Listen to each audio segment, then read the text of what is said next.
the threat to the United States security has not diminished, but he also recognizes that due to the many other demands upon the national budgetary dollar, that he is not going to be able to maintain the active forces at a level that would permit turning back that threat.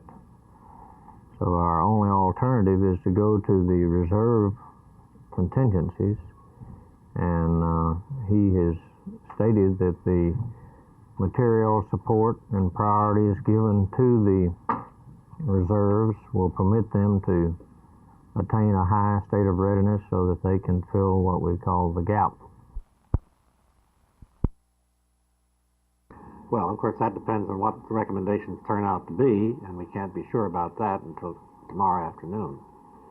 Perhaps, though, in order to explain what the kinds of recommendations that will certainly be made will mean, I ought to explain what will be done with them. The recommendations of the Assembly will be printed in large quantities and distributed widely throughout the state, particularly to people who have influence and make decisions, such as legislators and members of city governments and county governments and citizens generally, to the extent that we can reach them. We hope, of course, that the press and the other media will find it worthwhile to give them even wider dissemination.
Really, the profession is accountable to the public at large rather than to any particular part of the public.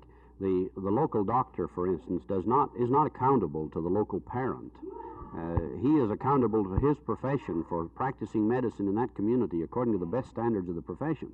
Who's the teacher accountable to? Now, the teacher, if we were properly organized, the teacher would be accountable first to his profession. But my point was that the way schools are organized at the present time, we hold the teacher accountable to the employer rather than to the profession.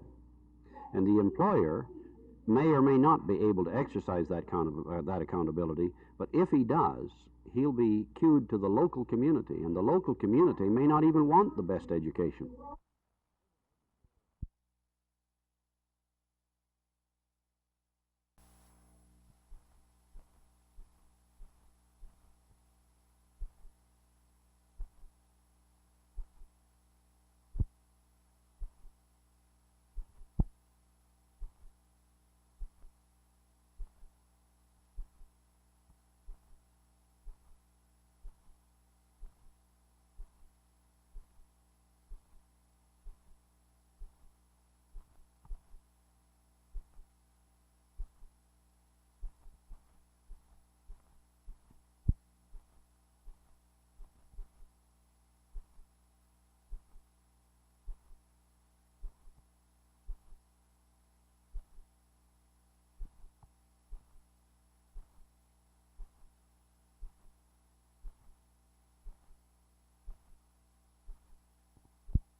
Or what we consider major proposals that should be instigated would be the low-level dams to create a body of water in the river in this 8-mile area from, say, University Drive to the Sycamore Creek area, or at least up to the Texas Electric Dam where the water exists now.